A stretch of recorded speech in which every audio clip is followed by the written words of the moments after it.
کی من جوانم، دنیا پر از جوانی، هر جا که پا گذارم آنجا پر از جوانی.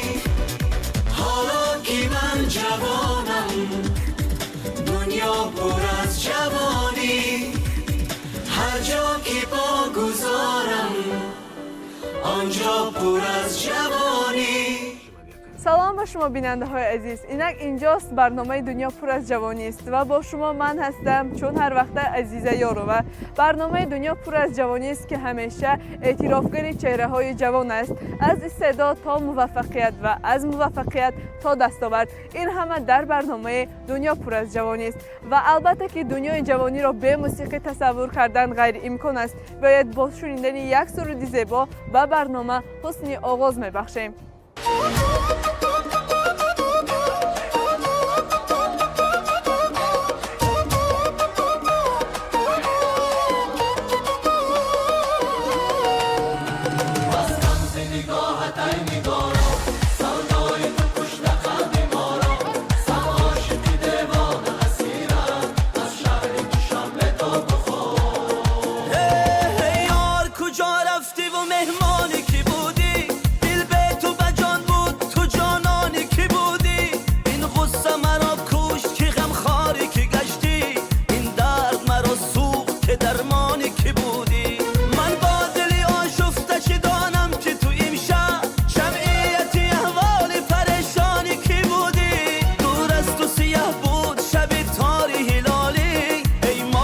خورشیدی درخشانی کی بودی، مستم ز نگاهت ای نگارا، سودای تو کشت قلب ما را، صد عاشق دیوان اسیرت از شهر خوجند تا بخارا، صد عاشق دیوان اسیرت از شهر دوشنبه تا بخارا.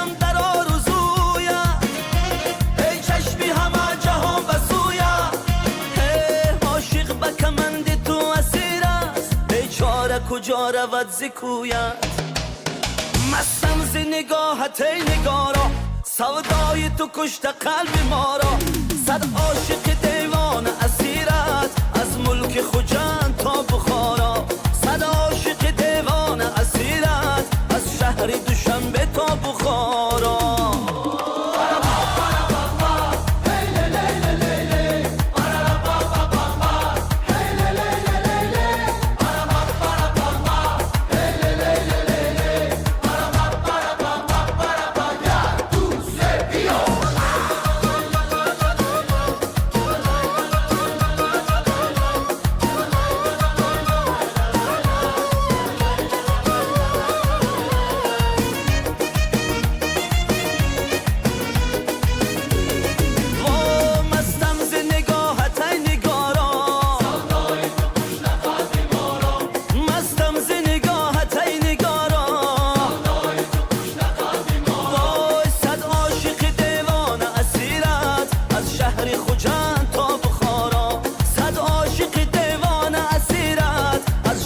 دوشنبه تا بخارا.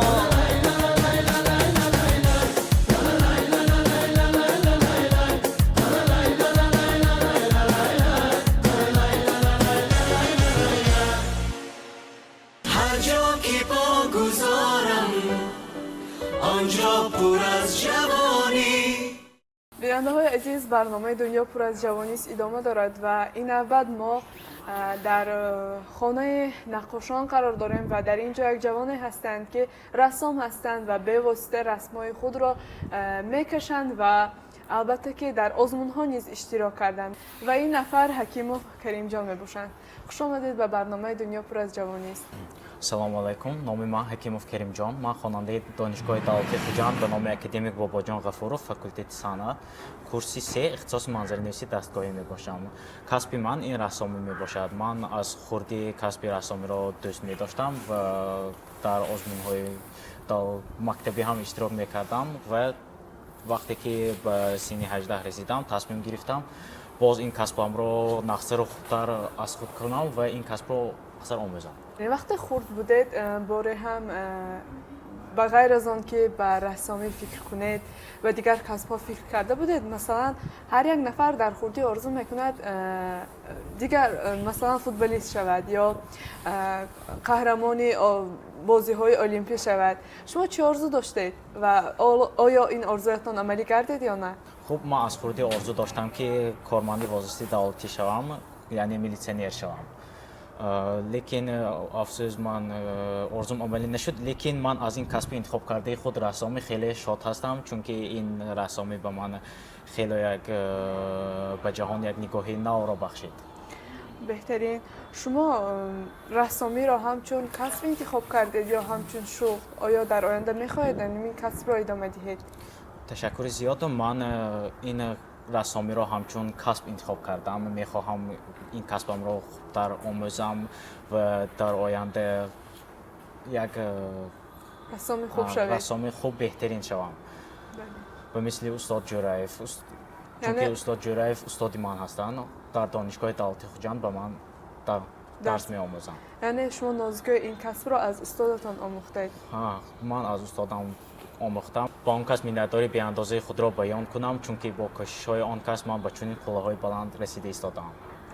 хеле хуб. Инҷо дар атрофи мо расмҳое ки шумо тасвир кардед қарор доранд ва мегуфтед ки ин расмҳо чӣ ном доранд ва шумо дар чанд муддат ин расмро тасвир кардед? Хуб, биёед аввал аз ин расм сар мекунем. Ин расмро ман барои озмуни Тоҷикистон ватани азизи ман тасвир кардам. Номи ин расмам Шоми Хуҷанд мебошад. Ман ин расмро дар муддати як ҳафта ба этимом расонидам ва дар озмуни Тоҷикистон ватани азизи ман ҷои саюмро ишғол кардам. Ин расм дар матоъ холст тасвир карда шудааст бо истифода аз рангҳои равғанӣ ва номи ин расм бошад Шоми Хуҷанд мебошад. Чӣ тавр ки дида истодед, ин дар лаби дарёи Сир дар вақти шомгоҳӣ, яъне вақти нишасти офтоб. воқеан хеле хуб тасвир шудааст ва ин маҳорати на ҳар кас аст. ҳар як кас ба худ маҳорати хоси худро дорад. шумо гуфтед дар озмуни Тоҷикистон ватани азизи ман иштирок кардед. нигоҳи аъзои ҳакамон ба ҳунари шумо чӣ гуна буд? Ман аз даври ноҳиявӣ сар карда то даври ҷумҳуривӣ ҷойҳои намоёнро ишғол кардам, лек дар даври ҷумҳуривӣ ҷойи ифтихориро ба ман муносиб шуд ва ман мехоҳам дар соли оянда низ иштирок кунам ва дар даври ҷумҳуриявӣ ҷойи намоёнро ишғол кунам. воқеан вақте ки мегӯянд мақсад доштӣ, албатта ба ҳадафат мерасӣ ва боварӣ дорем ки шумо бо чунин расмҳое ки тасвир мекунед албатта сазовори ҷойи намоён мегардед.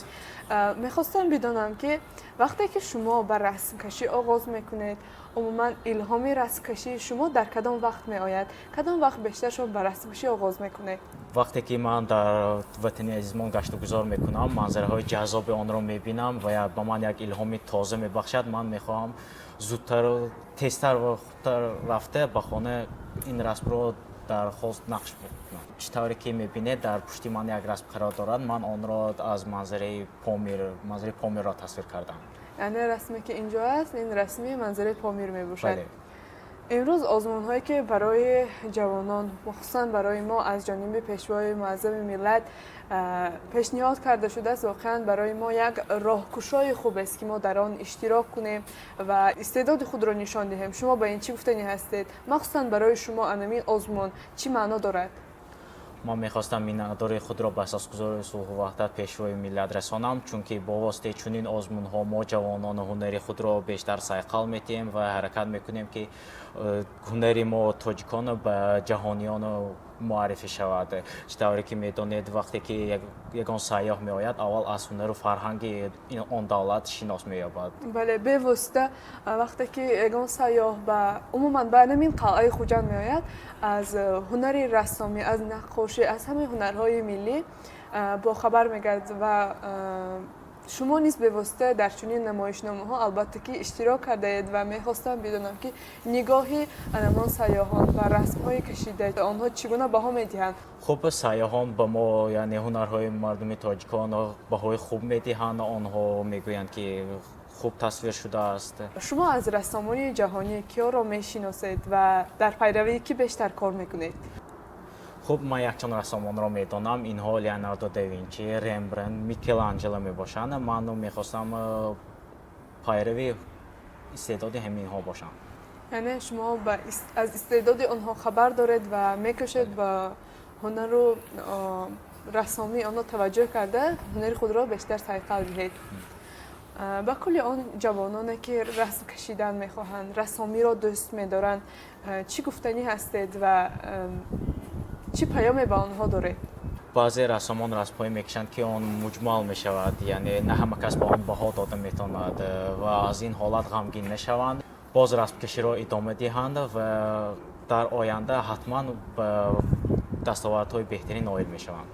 یعنی شما گفتنی هستید که رسامی زبانی خاص خود را دارد. بله. وقتی که ما با حرف می نویسیم، مثال گفته خود را بیان میکنیم، رسم نیست چنین است.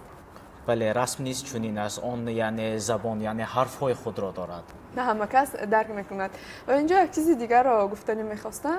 وقتی که شما رسم تصویر میکنید، مثلا اگر من رسام باشم، همون رسمی کشیده شما را من دوباره تصویر کنم، شما چگونه اثبات میکنید که شما در اول این رسم را شما کشیده اید؟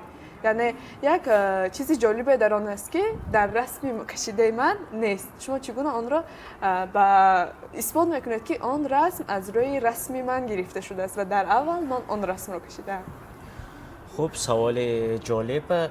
یعنی چطوری که گفتیم رسم نیز خط خود را دارد و هر یک رسام یعنی حسن خط خود را دارد و برای همین شما حسن خط من را نمیتوانید، من حسن خط شما را نمیتوانم. چنانکه که گفتیم این هم باز میرود سری آنکه وقتی که خط مینویسی حسن خط فرق میکند. رسام نیز چنین است. حتی رنگ مانی هم دیگرگونی میشود. یعنی هر یک نفر روش قلم خود را دارد، حتی رنگدهی آن نیز فرق میکند. بله. خوب، تشکر زیاد و میخواستم اینجا در آخر صحبتمان پیام شما را به کل جوانان تاجیکستان دانسته باشیم. چه تمنیات داره؟ تمنیات دارم که همه تنسیت و خانه آباد باشند، وطنمان همیشه تینجی آسایشته آباد باشد.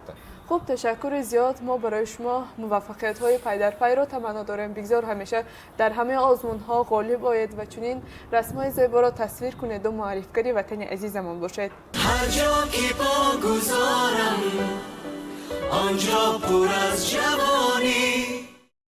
جوانی هدف است، جوانی آرزوست، جوانی موفقیت است و هر یک موفقیت و دستاورد پیک دارد و در بخش پیک جوانی ما به شما بیننده های عزیز از دستاورد و موفقیت جوانان سازنده این وطن میگوییم. پس با ما بمانید تا شاهد دنیای رنگارنگ جوانان و نوید آنها گردیم.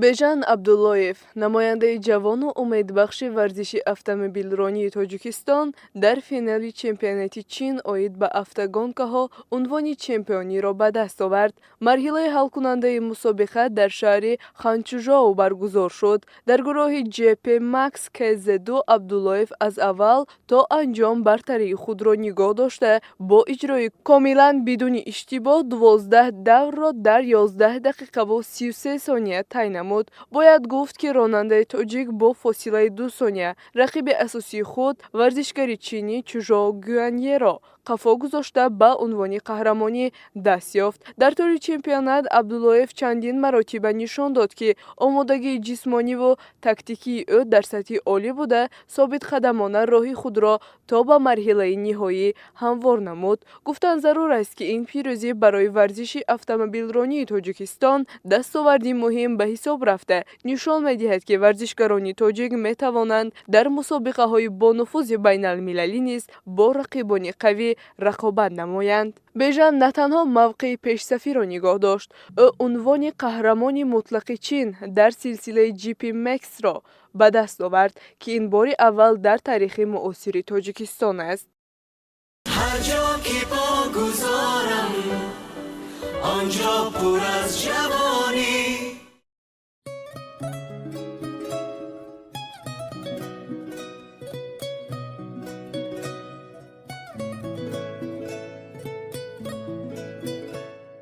дар байни ситораҳои ҷавони тоҷик номи Ясмина Алидодова равшан ва шинохта аст. вай овозхони ҷавон ва ҳунарпешаи боистеъдодест, ки бо овоз ва истеъдоди худ на танҳо дар Тоҷикистон, балки дар арсаи байналмилалӣ шинохта шудааст. Ясмина аз хурдӣ ба овозхонӣ шавқ дошт ва аз 5 солагӣ бо сурудхонӣ машғул шуд.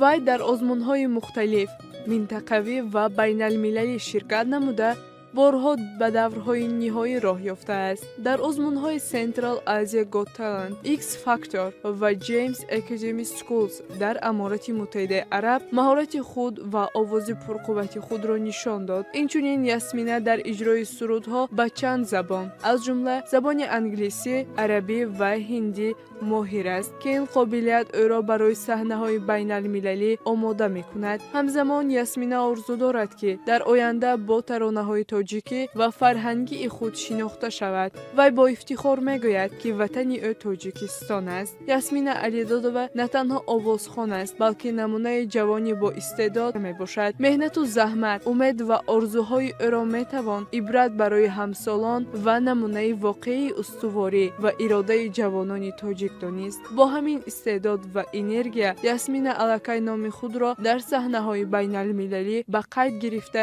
ояндаи дурахшон ва пур аз комёбӣ дорад.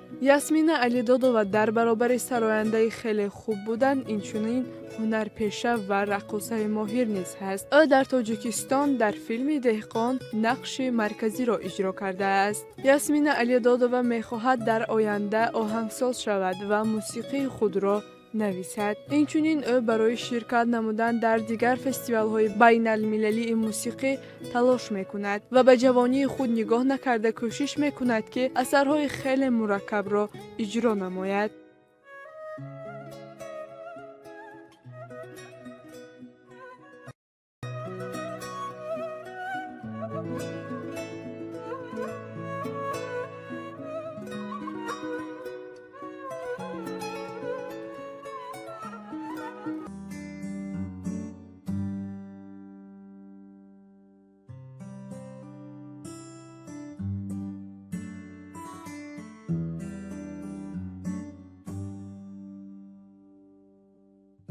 Tell me something, girl.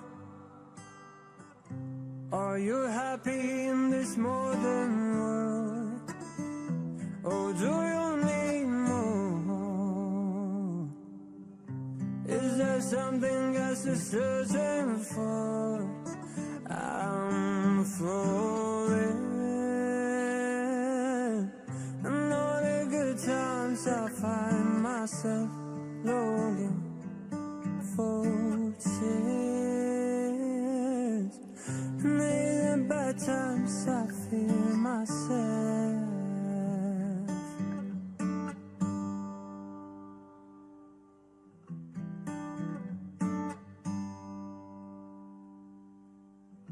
Tell me something, boy. Aren't you tired trying to feel that void? Or do you need more? Is there something else you're searching for? I'm falling. In all the good times I find myself longing for change. And in the bad times I fear myself. I'm on the deep end, watches are diving. I'll never meet the ground. Crash to the surface where they can hurt us. We're far from the shallow now. In the shallow, in the shallow, in the shallow, we're far from the shallow.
هر جا که پا گذارم آنجا پر از جوانی. چنانه که اساسگذار صلح و وحدت ملی پیشروی ملت در پیام‌های خود همیشه تاکید میکنند جوانان نیروی سازنده و آینده دولتند. واقعا هم آینده دولت از جوانان است و ما جوانان را می‌سزد که همیشه کوشش کنیم با دانش و کار و رفتار خود نامبردار وطن عزیزمان باشیم. بیننده های عزیز، برنامه دنیا پر از جوانی است در همین لحظه های زیبا و انتها میرسد. خیر تا برنامه های آینده با ما باشید. حالا که من جوانم دنیا پر از جوانی، هر جا که پا گذارم آنجا پر از جوانی. حالا که من جوانم دنیا پر از جوانی، هر جا که پا گذارم آنجا پر از جوانی.